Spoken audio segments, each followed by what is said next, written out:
1, 2, 1, 2. Y'all know what it is, man. Y'all like with Pantha Politix Podcast. I am your host with the least. Damn. Seven Da Pantha. You know what I'm saying? I'm gonna take this off so y'all can see where. You know what I'm saying? Shout out to my sponsor, Pretty Kings, the whole Hawaii. How y'all doing? Today is gonna be dope because normally I talk to artists about all of their shit, and but today I actually get to talk about some of my shit. So but I'm honored to have my videographer / photographer / manager / Gabriel Durden in the building. What's going on, brother? That's good. What's good? So, I'm gonna ask a weird question. What is it like managing a weirdo like Seven Da Pantha? It keeps things interesting day to day.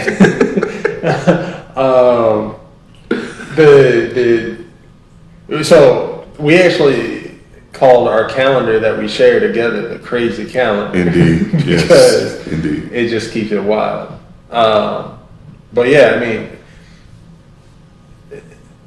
I've worked with artists in the past, and some of them were dope. And they've moved on to great things. But you can tell when an artist has a passion for their craft. Absolutely. Not just for the music, for their craft. Yes, indeed. And that's something that a lot of artists these days don't have. They want to make the music, they can make great music, but they're not trying to perfect their music or their craft in creating. Right. And that's something that is very hard to find. And that's why I was like, okay, like anything you need. Let's do it. Let's do it. Now I know we said what we were going to talk about specifically, and I do want to talk about that because I don't tour much. I do a lot of shows, but as far as like doing an actual tour of my own, I haven't done a tour of my own in probably 3 years at this point. So the Shooting Stars 2 experience. Yeah. First of all, the album, if you haven't heard Shooting Stars 2, you're cheating yourself, I promise. But we took the opportunity to make the show about more than just the music, so to speak. You know what I'm saying? It's really about creating an experience. So like when you first heard the album, what was your initial take on that? Oh, well. So, and I texted it to you, so it's on record. Shooting Stars 2 is my favorite album of yours. In my eyes, it is the best album of the year. And I'm not saying the best album of the year that you did, or the best I did, because that wasn't the only one, or even just the best album of the year with independent artists. Like, anybody that isn't putting that in the running for the best album of the year didn't listen to the album, because every track, the way it flows into each other, like and I know the amount of time that you put into to that album, so I know a lot of the behind the scenes with it, and maybe that's why I have even more of a respect for it. But even just like the track listing, the way everything was so methodically put into its place for every emotion that each track sparks, the mindset that you were in with each track, the features that you have, even just the roller coaster of the album, where you always have your rises and your dips. Absolutely. That's hard to do for people. That's hard to do for artists, and if they're not considering that, they're not perfecting their craft. No doubt. So, and it was the perfect roller coaster. And it was one of those things where, because I always have a process that I follow with any album that I listen to, but specifically with your albums, where I listen to it once, I don't go like deep into the lyrics, pause. But I just listen to it once just to get a general feel for the album itself. No doubt. And then I'll go back in and really start to dissect, everything that's going on, the lyrics, the one-liners that you throw in, I make sure that I'm really dissecting the lyrics the first time, because first and foremost, I'm a lyricist. No doubt. So, absolutely. That's always my number one focus, because that's to me, that's how you spark the emotion. The producer that does the beat, they're putting their emotion in the beat. Right. The lyrics are where your emotions coming through. You can take that and you can tell the producer, this is what I'm looking for, or they might have sent you 100 beats, but you were like, and this is the one that I want for this track, because it has that emotion that I'm looking for. Yes. Shout out Trust One. Absolutely. You are an absolute animal, you bro. Killed that, bro. Goodness. Killed it. Thank you. But yeah, so that the lyrics are the first thing that I go to, but then I'll go back and listen to it again and see how it's lining up with the beat, and that's where I really look at all the different tracks and how they're flowing in together. Yes. And so I'm not comfortable, and I've told you this on your last, I think, 5 albums, that I'm not I'll tell you that I've listened to it and I'll be like, yo, it's dope, but give me 3 more days to listen to it 5 more times, and then I'll be comfortable giving you my opinion on it. No doubt. No doubt. Shit, that's dope though. Yeah, most people don't take that kind of time to listen to music. Yeah, and so, but yeah, I have to go through, and I mean, at this point, especially with the tour and having to set up the video, I've probably listened to the album 75 to 100 times. I'm not too far behind you on that one. And I try, and the funny thing is, I make a conscious effort not to listen to myself. I feel bad saying that, but I do make a conscious effort not to listen to myself. But then there's times I'm riding in the car and something will happen and it'll make me think about a song on the album. Yeah. And I'll go play that song and I just let it ride. And then it'll loop back around, because I usually keep my Spotify on repeat for whatever project I'm listening to, because a lot of times I listen to an album over and over and over and just be to make sure I didn't miss something. Mm-hmm. You know what I'm saying? Man, album of the year, that's dope. I mean, KD3, you came out too late. You didn't come out to this. And honestly, KD3, and so that came out, and that's been spinning nonstop in my way. So yeah, and that shit is man. Nas is always a killer. But yeah, and honestly, that's the perfect way to look at it, though. There have been a bunch of people that have dropped this year. Oh yeah. And some of them have been cool, some of them have been dope, and some of them have been it wasn't what I was expecting, or that shit's just trash. But when you're talking about album of the year, and honestly, you need to be put into that category, and with him being in that category as well, and him, Nas meaning to you what he means to you, that. But yeah, it's crazy, and that's why I'm stumbling, because it's hard to articulate how good that album is. You really have to go through and actually examine the album. You can't just listen to it.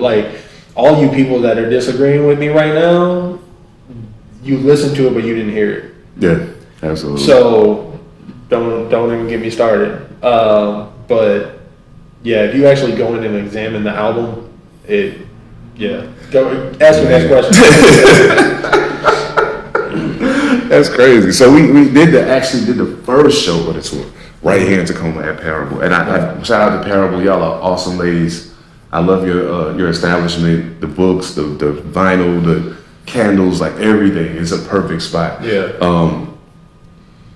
It wasn't necessarily the perfect spot for the show, unfortunately, but we did do it there. And I mean, and the thing that makes the Shooting Stars 2 experience is not just the rapping and performing. It's the accompaniment that goes with that. Mm-hmm. And we weren't able to do that in the first show because we were having projector issues. Shout out to my man Watch Your Tone too. It's gonna be a lot of shout outs, I'm telling you. Shout out to my man Watch Your Tone for letting me use a projector. I promise you I'm gonna get it back to you. It's in my trunk right now. You still ain't returned? I still ain't returned. He needs to get off the north end of town. I hate going over there. I hate going over there. So I mean, like, when putting the video together that accompanies, like, and I feel like a dick because I still haven't seen this. Well, I mean, you're kind of busy when it's playing. Yeah, I'm kind of doing something, so I didn't get to see it. But like, so you've had an opportunity to see it like in full blown because the second show in Portland at Page Street. Oh man, yeah, I loved that night. Oh yeah, that was awesome. Everybody went nuts on it. Yes, yeah. Shout out Clue, shout out No C. Man, shout out Takeover Music Collective. Yeah, thank y'all so much, man. Goodness, that night was awesome. So like when you watched it, was it like what you thought it was gonna be? Was it greater than your expectation? Like what was the take? Because I mean, like everybody else was like, "Oh, it was amazing." Like, oh yeah, no, it was like. So I'm a perfectionist, so I'm always going to examine it to make it better. No doubt. But you know, and even the first show, not having the video, I did have the video playing on my screen. So I was able to see it the first time. No doubt. So I was able to go in and say, okay, like we need to slow this down a little bit. We need to, you know, speed this up. This clip is going to work better at this bar, and make a couple little adjustments myself. No doubt. So that was good. But the second time, yeah, like it was flawless. Like every note that you and I discussed going from Tacoma to Portland was executed flawlessly. Yeah, I felt more comfortable with the words, like the words of the song. I felt way more comfortable the second time. Well, that's like when you're talking about, you know, not listening to yourself, and that's another reason why I've heard the album almost 100 times, is because on our way to a show, we're probably going through the entire album twice at least, just, you know, ramping up to make sure, okay, like this is where we need to do this is where we need to do this, and making sure that we have everything solid. So yeah, I was very, very pleased with how it went off. The fact that I'm always examining, of course, there's things that I'm going to nitpick myself just to be like, okay, this can be extended an extra 2 seconds and cut this one off. You know, and then this can be placed over here, and there's still a little couple tweaks that I'm making. But the overall success of it, because I know who I am, I have to base the success off of the people in the crowd. No doubt. So the fact that they loved it, and I mean, we heard it all night after the show, and even the next day. Yeah, the next day going into Cypher Saturday. So shout out Cypher Saturday, shout out Page Street. No doubt. A Revolution. Yeah. D Willie, what up, y'all? I gotta get them on into it sometime. Absolutely. But yeah, so I mean, going in and seeing that everybody loved it, that means a lot. That means that we got something good going. No doubt. But yeah, being able to make those little tweaks is necessary, one, to make sure that we're constantly trying to perfect the craft, but then also it changes the show. Absolutely. Yes. Hell yeah. It changes not only how we execute it, but also how the people that are watching get to engage with it. Absolutely. So I think it was times when I was rapping in Portland when I was looking at people and I was like, why aren't you looking at me? And then I remembered that the screen was going behind me, and I was like, oh, I know what you're looking at. It's cool. You don't have to watch me. I'm not going to break dance or nothing. So, you know what I'm saying? Just you take what you get. But now that was, altogether, the show was probably, like if I take all of my yapping in between tracks out of it, you know what I'm saying? We're looking at about a 40-minute, solid 40-minute set. Yeah. Most independent artists that do shows do 10, 15, maybe 20 minutes tops. I only get to do it. I don't get to observe it. So like at any point, does it seem to like lose steam in the course of 40 minutes, or is it just kind of? No, it doesn't. And that's another reason why the album is so perfect, because everything that I was talking about, you know, if a roller coaster is 30 seconds long, people are like, where's the rest? Absolutely. Even if a roller coaster is going 5 minutes, if it's a good roller coaster, people are good with it being a long ass roller coaster. Sure did. So, and that's what I'm saying. Like the album itself is set up so perfectly that, you know, just as you start getting to that point where it's like, okay, like we need a change up, that's where the change up happens. Yeah, and exactly. it reels people back in with every track, no doubt. And I had to keep that in my mind at all times when I was constructing the video. Thanks. Because I had to set it up to where each one, like each exit and entrance made sense, but then also working in the Omar clips, yes. Taking in the emotion behind the tracks and making sure that the overall arc of each video fit that. Well, from my understanding, you killed it. Like I said, I haven't seen it, but from what I understand, you killed it. Like that's. I came to a realization. Today's Sunday, so I came to that realization probably Thursday or Friday. I always say, you know, Omar was the inspiration for the album. That's the reason why all the interludes are Omar. Then I was like, you know what? This album is basically an episode of The Wire. That's basically what it is. Mm-hmm. Like, and I that wasn't my plan when I went into it. Yeah. But as I listened to it, I'm like, yo, that's basically what this is. Because like normally the setup for The Wire is, you know, they'll do the little intro, and then there's the black screen with the quote on it from somebody in the episode, and then the theme song, and then, you know, the first scene is usually something that's it's going to be integral later. Yeah. You know what I'm saying? But right now you don't really understand why it's happening. You got the lead in. Right. So like Blackouts is like that. Like it's just like I'm just rapping. Like you have no idea what's about to happen after this, because if this is what you're basing the rest of the album on, you're completely wrong. But so it's kind of like an episode of The Wire. And I never realized that until just the other day. I was like, I didn't know I did that. This is crazy. And that's why I really liked that we did the Blackout music video, and that it's the first track, because it leads in on the video. Mm-hmm. And people are like, okay, and like, you know, maybe they've seen the video before, maybe they haven't. It's a dope video, but that still doesn't give them what this is yet. Nah, not at all. Not even close. Nope. So, and then all of a sudden it gets into the rest of the album, and that's where the visuals actually start coming out. And with the very first scene of the second track, I'm not going to say what it is, but you know what I'm talking about with the... Yes. That is like, well, what the fuck's this? Yeah, what's happening right now? And what are they doing? Yeah, and then you start to see it build, and and it really starts to show you what this is going to be. And because it's such an upbeat track... Oh, yeah. And, I mean, that's a banger. So... Oh, I'm just hearing it in my head. Exactly, yeah, me too. And with that, it's a punch in the face. Like, Blackout is a dope track. Yes. And they get that. And they get to enjoy the track, and they get to enjoy the video, and it's cool. And it works very well together. But then the second track comes in, and it's just a punch to the face, and then it's like, oh, this is going to be something different. I didn't see that coming. Shit. Oh shit! That might be my favorite song. I don't know. I don't know. Like, it's hard for me to pick. It goes back and forth for me. Like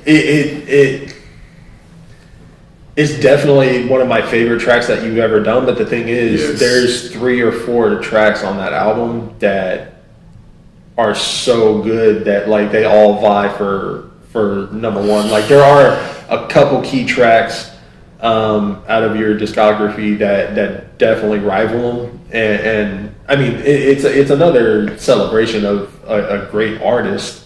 Is, you know, it's like asking somebody what their favorite movie is. It's like, you know, it depends on how I feel. Yeah, today it's going to be this, tomorrow it might be something different. Exactly. Like, it just depends on where I wake up at. Yeah. And so it's hard to say what my favorite track is of yours, but that entire album, like, you can take any track from it, and it's in the running. No doubt. At least.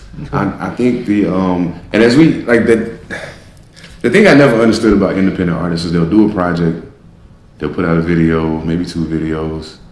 They don't release anything else for like 9 months. Mm-hmm. But in that 9-month span, they don't continue to push that project. They don't continue to, like, you can still do more videos off of that. Like, regardless of who's heard it, with the mass amount of people who listen to hip hop, there's still a gang of people who haven't heard it. So like, just say I know there will be more videos for Shooting Stars 2 coming. Oh yeah.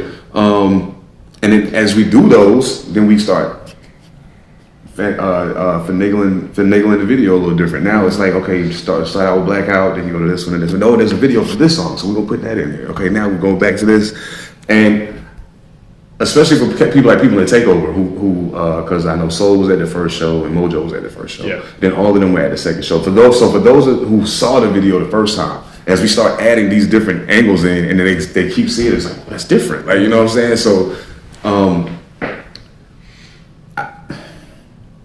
I don't know the right way to ask this question. That's kind of weird. It never happens to me. But okay, I'll put it this way. So, in constructing the video. And then hearing it in conjunction with the music, was there ever a point where you were like, this shit ain't gonna make sense? This is crazy. Like, I don't understand, what are we doing right now? No, because as I was constructing, like, you know, because like I said, I dissected the album at this point. We didn't start the tour until 6 months after the album came out. No doubt. So by that point, like, the album is already ingrained in my head. I know the emotion that it sparks in me. Right. And you and I had discussions about the meaning behind some of the tracks and the meaning behind the album itself. So I knew, you know, to a point, what everything meant to you. Right. But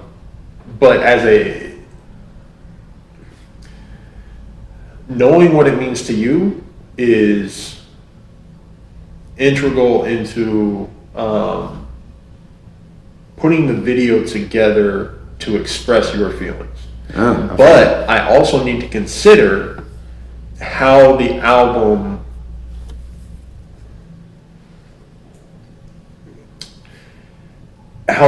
makes other people feel.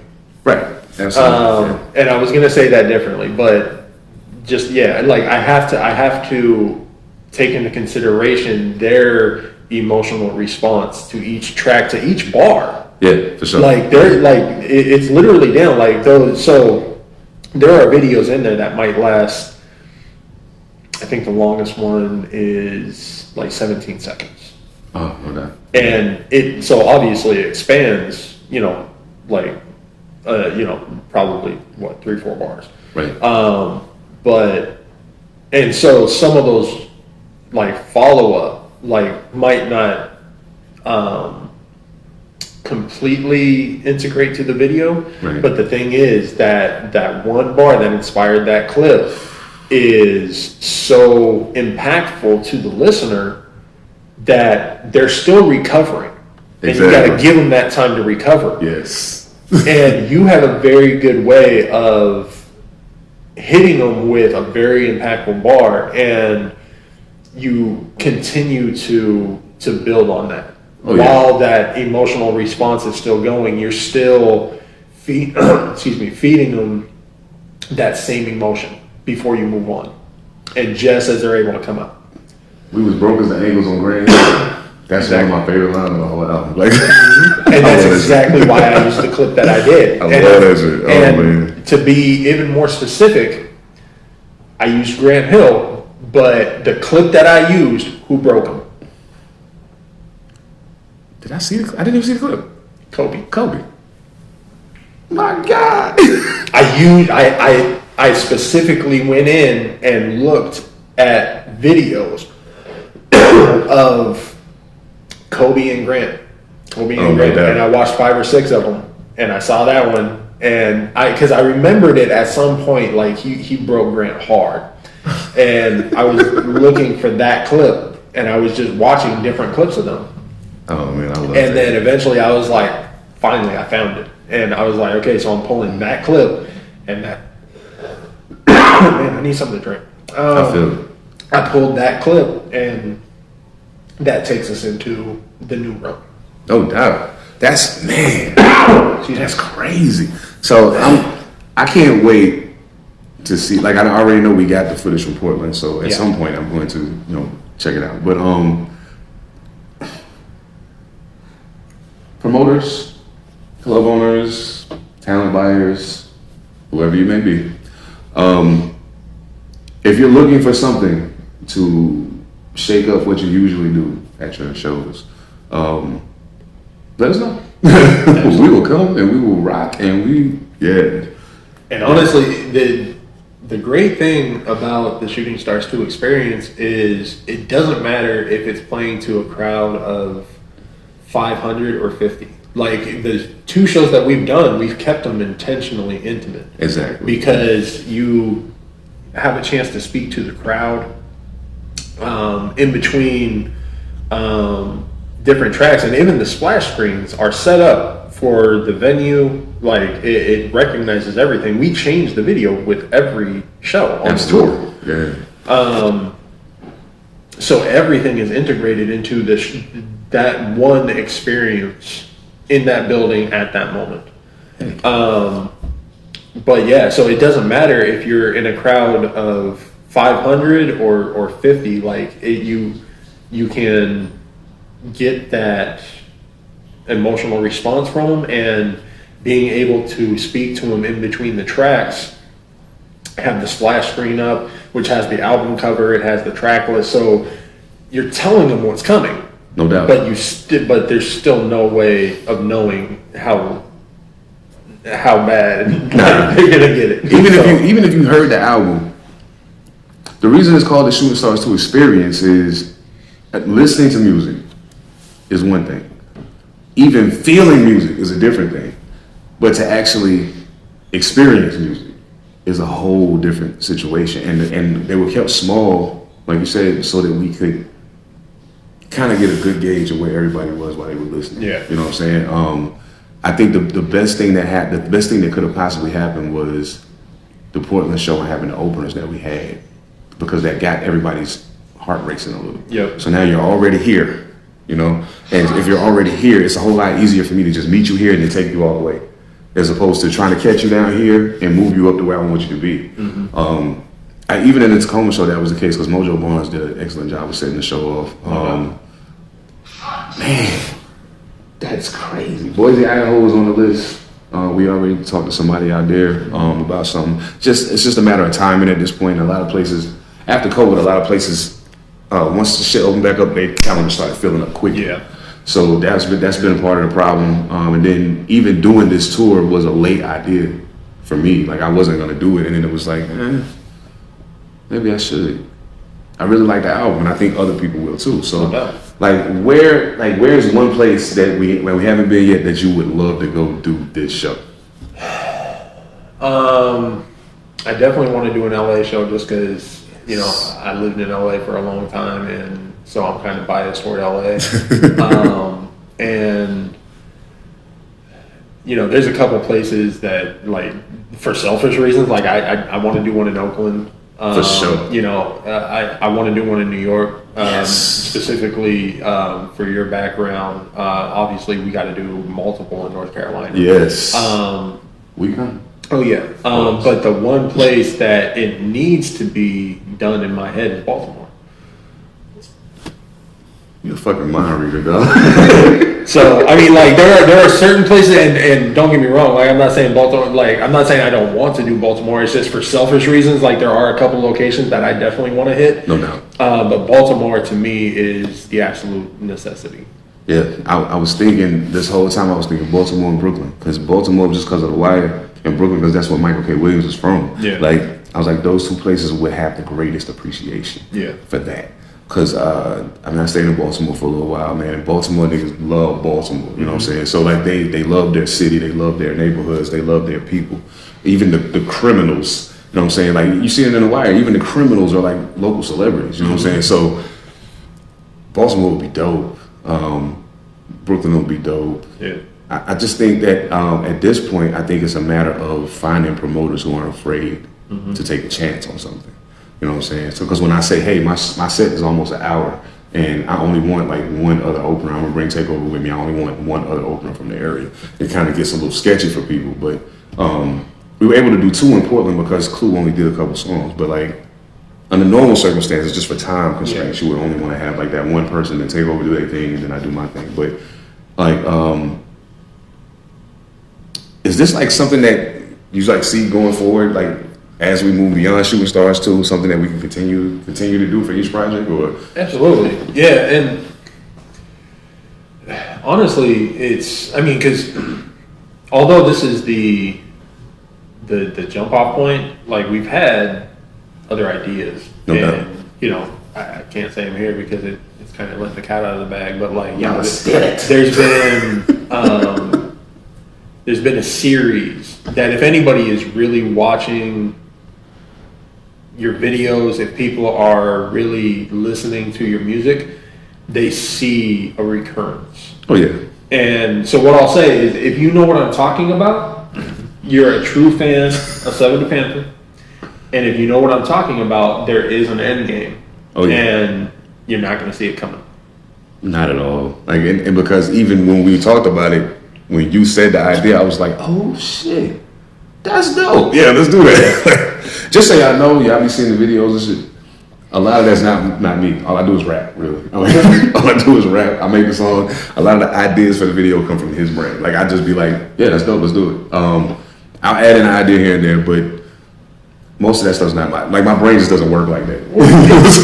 The thing, because I'm a storyteller at heart. Like, that's how I got into the entertainment industry.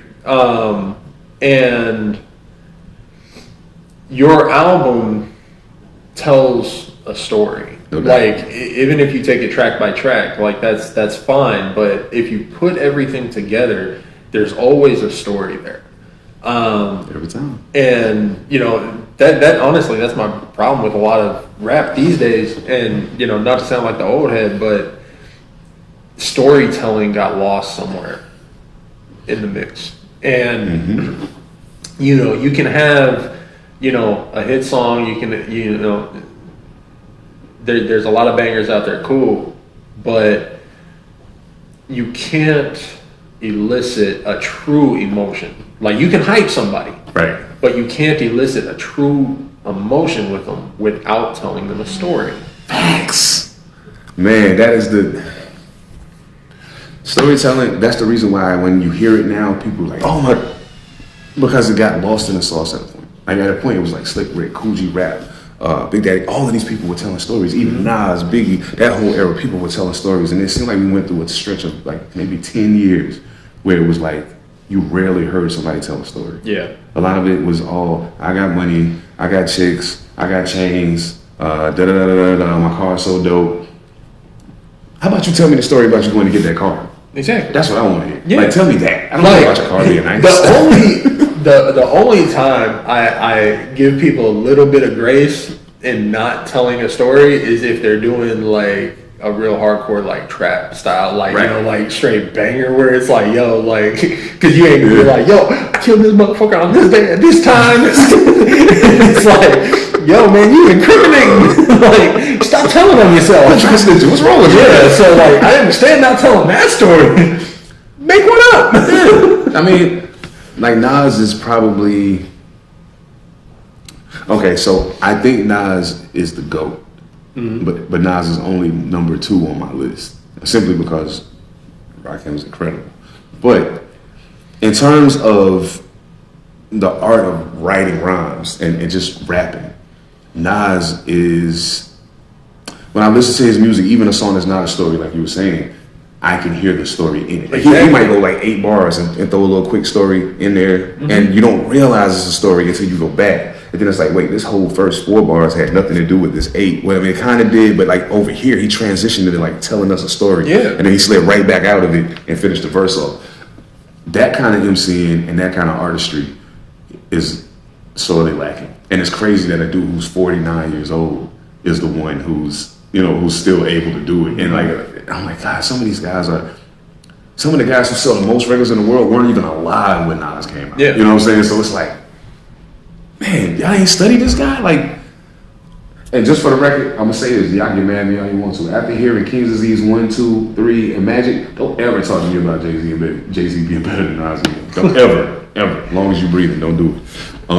But man, look, shout out to Matisse Beauty Supply for once again housing us you know, I'm gonna keep it 1,000 with y'all. We ain't had nowhere to shoot without our original spot kind of closed down. Matisse always looks out. So y'all make sure y'all support Matisse Beauty Supply, support Pantha Politix Podcast, support the music. And honestly, so you've heard a little bit about the show now. If you want to see the show, let us know what areas you want us to be in, and start shooting us some spots, and we'll start making the connections. But if the people say they want to see us there, that's how we're going to be able to go to the promoters and be like, look, people are already asking for it. Like, your job is easy now. Absolutely.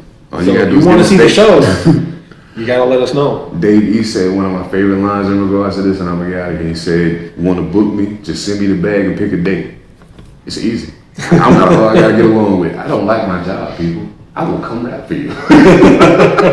Yo, thank you so much, man. I appreciate you, bro, for everything. Y'all know what it is, man. Pantha Politix Podcast. I'm your host, Seven Da Pantha. Here with my man, Gabriel Durden. Starz 2 Experience. Don't forget. One love, y'all.